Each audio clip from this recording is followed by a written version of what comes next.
श्रीपादराजं शरणं प्रपद्ये।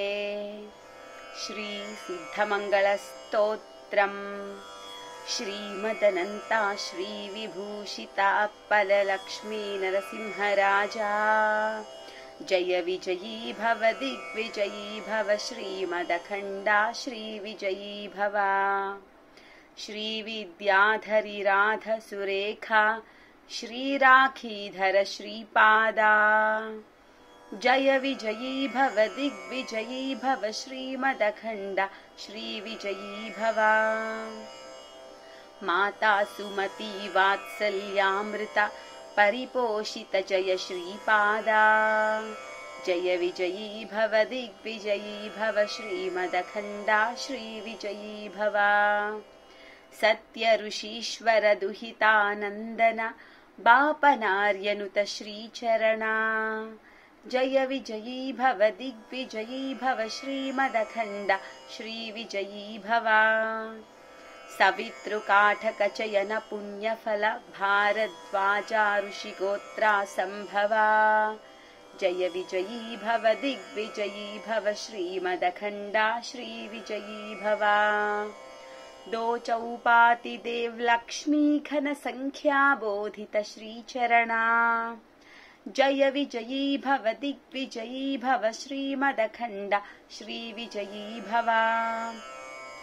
पुण्यरूपिणी राजमाम्बसुत गर्भ पुण्यफल संजाता। जय विजयी भव दिग्विजयी भव श्रीमदखण्डा श्रीविजयी भव। सुमती नंदन नरहरि नंदन दत्त देव प्रभु श्रीपादा। जय विजयी भव दिग्विजयी भव श्रीमदखण्डा श्रीविजयी भव। पीठिकापुर नित्य विहारा मधुमति दत्ता मंगलरूपा। जय विजयी भव दिग्विजयी भव श्रीमदखण्डा श्रीविजयी भव। इति श्री सिद्धमंगलस्तोत्रम् శ్రీపాద శ్రీవల్లభ చరితామృతము అధ్యాయము 45. శ్రీ హనుమంతుల వారిని భూమి మీద అవతరించమని ఆదేశించుట. కాశీయందు శ్రీపాదుల నివాసము.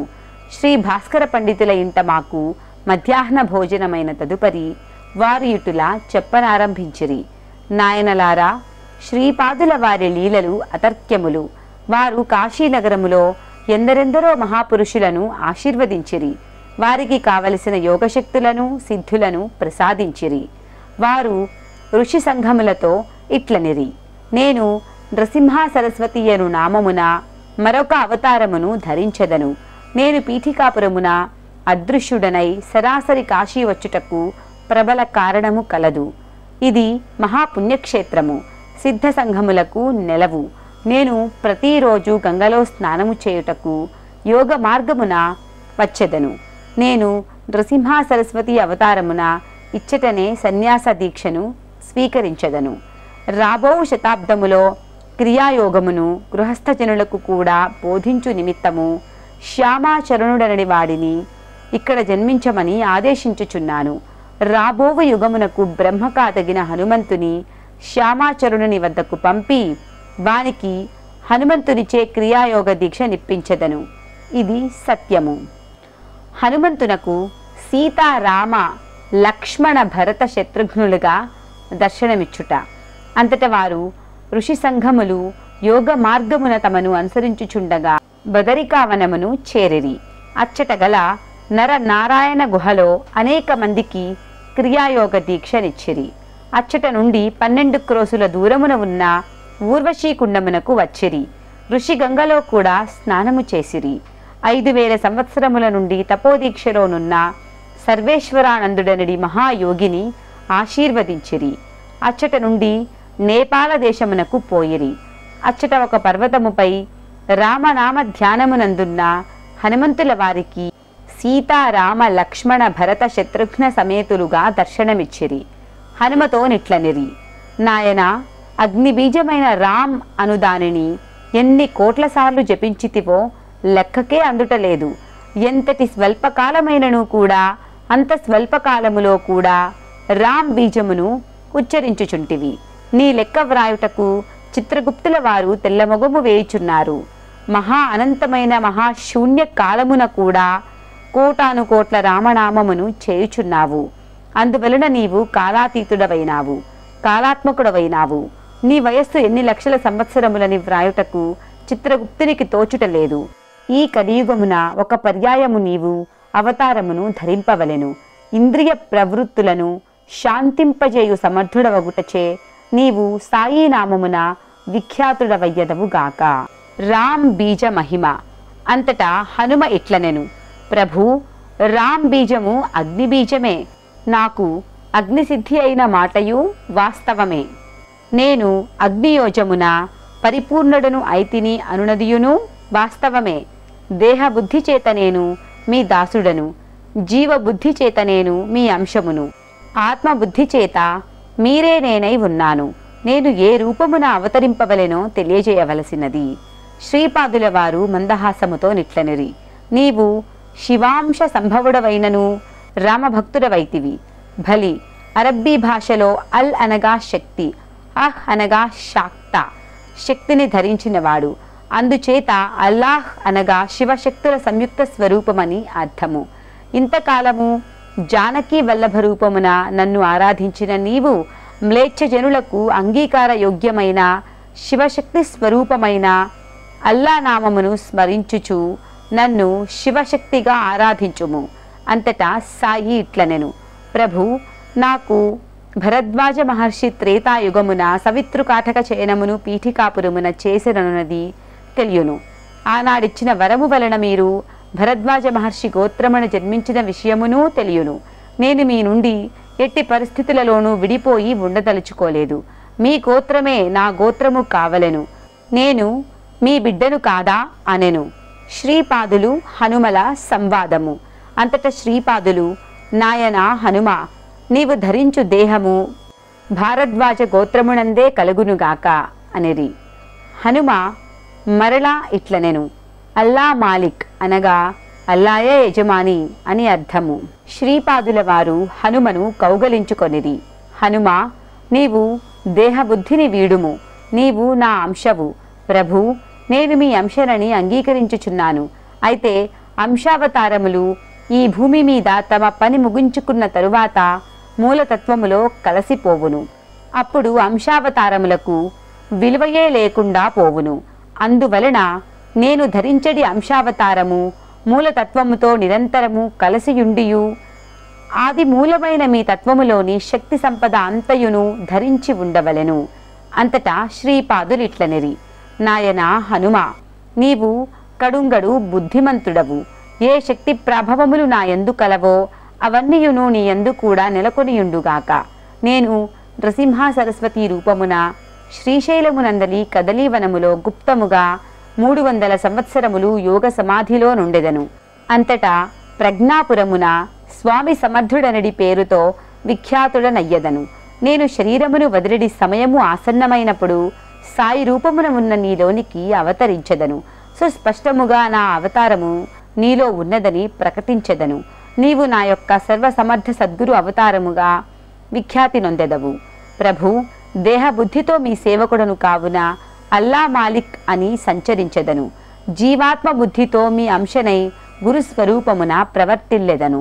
కాని శ్రీచరణులు దత్తప్రభువులు కదా, మీకును నాకును అంతరముండుట భావ్యమా? నేను మీరుగా, మీరే నేనుగా మారిన ఎడల గదా అద్వైతము సిద్ధించును. అందువలన మీరు నాకు దత్త సాయుధ్యమును ప్రసాదింపుడు. శ్రీపాద శ్రీ వల్లభుడు కాలపురుషుని తమ వద్దకు హాజరు కావలసినదని శాసించిరి. కాలపురుషుడు చేతులు కట్టుకొని నిలబడి ఉండెను. అంతట శ్రీ మహాప్రభువులు, కాలపురుష, ఈ హనుమ కాలపురుషుడమైన నిన్ను అధిగమించి కాలాతీతుడైనాడు. ఇతనికి నా సాయుధ్యమును ప్రసాదించదలచితిని. ఇతనికి నాద శబ్దమును కూడా ఇచ్చుచున్నాను. ఇంతటి నుండి ఇతడు సాయినాథుడని పిలువబడుగాక. నేడు దత్త జయంతిగా నేను నిర్ణయించుచున్నాను. హనుమలో చైతన్యమును తదనుగుణముగా మార్చి దత్త స్వరూపము చేయవలసినది అని ఆజ్ఞాపించిరి. ఋషి సంఘములన్నీయును ఆశ్చర్యముతో ప్రభువు వంక చూచుచుండిరి.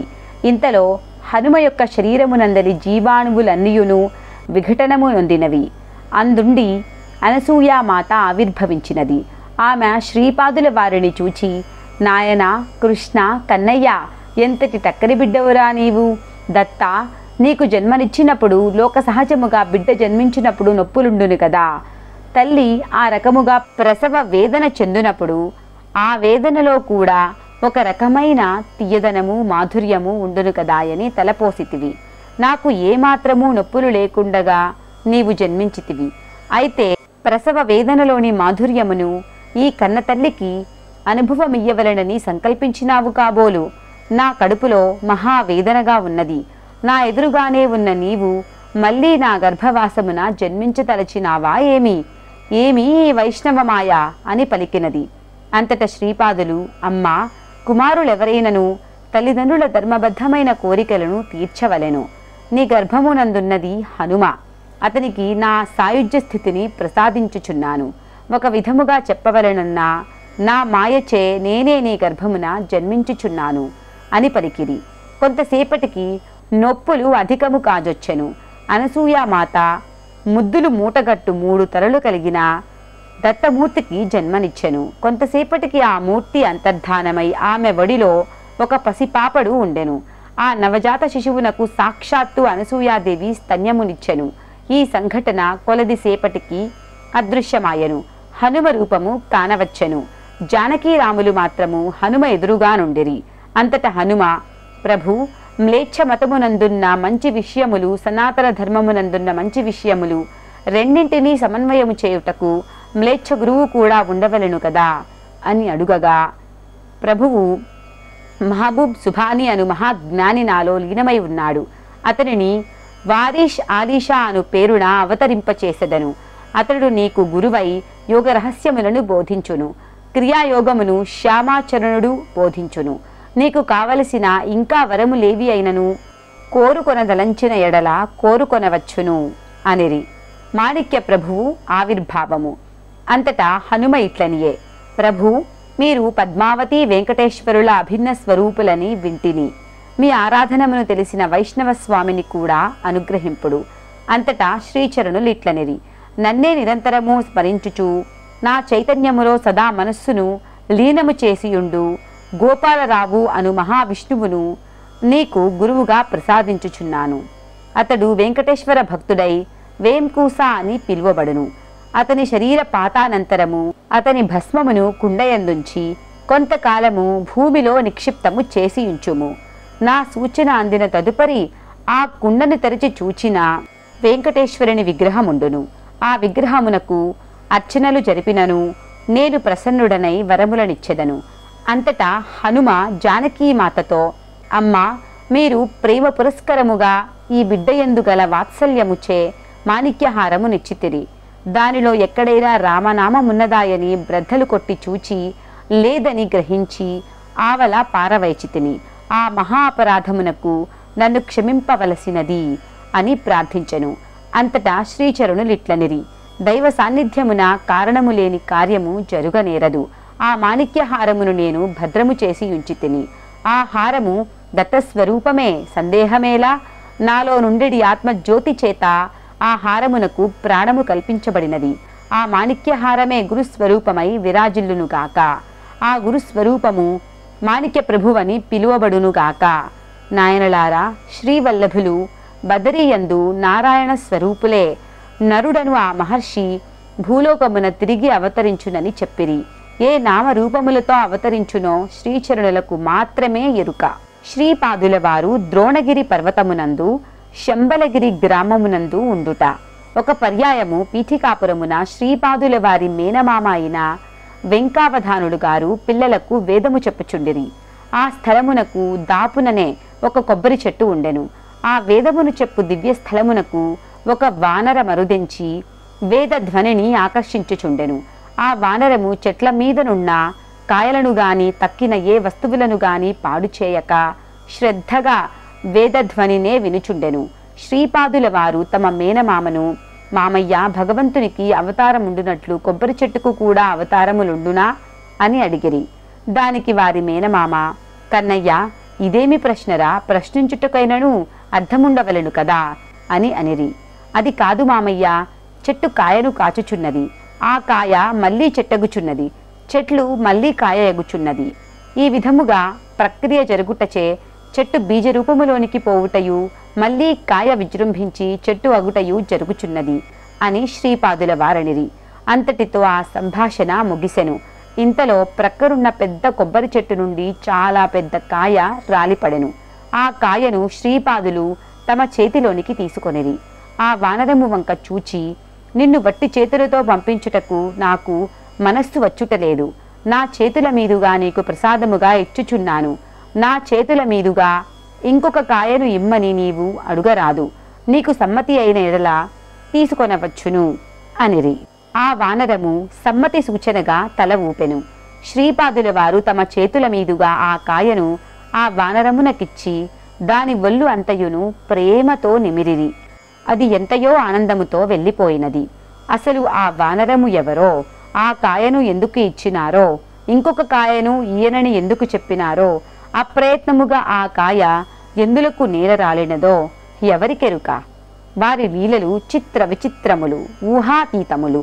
శ్రీ మహాప్రభువులు ద్రోణగిరి అను పిలువబడు సంజీవిని పర్వతము వద్దకు వెళ్ళిరి. కొన్ని రోజుల పర్యంతము అక్కడనున్న ఋషి సంఘములతో ఆనందముగా గడిపిరి. అక్కడనున్న మహాయోగులకు ఏమి అనుగ్రహించిరో ఎవరికెరుక. అచ్చటి నుండి కల్కి ప్రభువు జన్మించు శంబల గ్రామమునకు పోయిరి. ఆ ప్రదేశము మహాయోగులకు కూడా దర్శించ వీలు కాని ప్రదేశము. హిమాలయములందు వేల కొలది సంవత్సరముల తరబడి తపస్సు చేయు మహాపురుషులు అచ్చటనుందురు. శంబల గ్రామమందు వారు స్ఫటిక పర్వతమునందలి శుద్ధ జలమును త్రాగిరి. అది త్రాగిన వారికి వయస్సు నిలచిపోవును. అందుచేత అప్పటి నుండి వారి శరీరములో ఎటువంటి మార్పునూ లేక 16 సంవత్సరముల బాలుని వలనే ఉండిరి. శ్రీపాదుడు గోకర్ణ క్షేత్రము నుండి దివ్యలోకములకు వెళ్ళుట. ఆ తదుపరి వారు అనేక దివ్యస్థలములందు సంచరించుచు భక్తులను మహర్షులను అనుగ్రహించుచు గోకర్ణ క్షేత్రమును చేరిరి.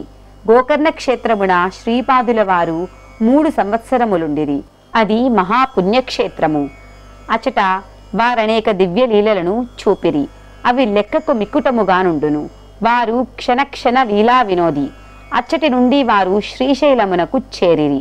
శ్రీ బాపనార్యులు ఆ శ్రీశైలముననే గతములో మహాయజ్ఞమునొక దానిని చేసి సూర్యమండలము నుండి మల్లికార్జున లింగములోనికి శక్తిపాతము చేయుట చేతనే శ్రీపాద శ్రీ వల్లభుల అవతారము వచ్చినది.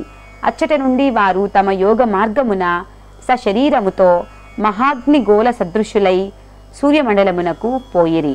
అచ్చట నుండి ధ్రువ నక్షత్రములోనికిని, అచ్చట నుండి సప్తర్షి మండలములోనికిని, అచ్చట నుండి ఆర్ద్ర నక్షత్రమునకును పోయి తిరిగి శ్రీశైలమునకు 4 నెలల తరువాత వచ్చిరి. ఆర్ధ నక్షత్రము నుండి ఆ నక్షత్రములోని మహర్షుల కోరిక మేరకు దివ్య జ్ఞాన యోగమునొకదానిని, అత్యంత నూతన యోగమునొకదానిని ప్రబోధించుటకు శ్రీశైలములోని సిద్ధపురుషులను సమావేశపరచి బోధ చేసిరి. ఆ సిద్ధపురుషులను తిరిగి ఆర్ద్ర నక్షత్రములోనికి పంపిరి. వారి కార్యక్రమము దురవగాహము. వారు అనేక కోటి బ్రహ్మాండములకు ఏకైక ప్రభువు. కొంతకాలమునకు వారు కురుంగడ్డ అను దివ్యస్థలమును చేరిరి. శ్రీపాద శ్రీ వల్లభులకు జయము జయము. అధ్యాయము 45 సమాప్తం. శ్రీపాదరాజం శరణం ప్రపద్యే.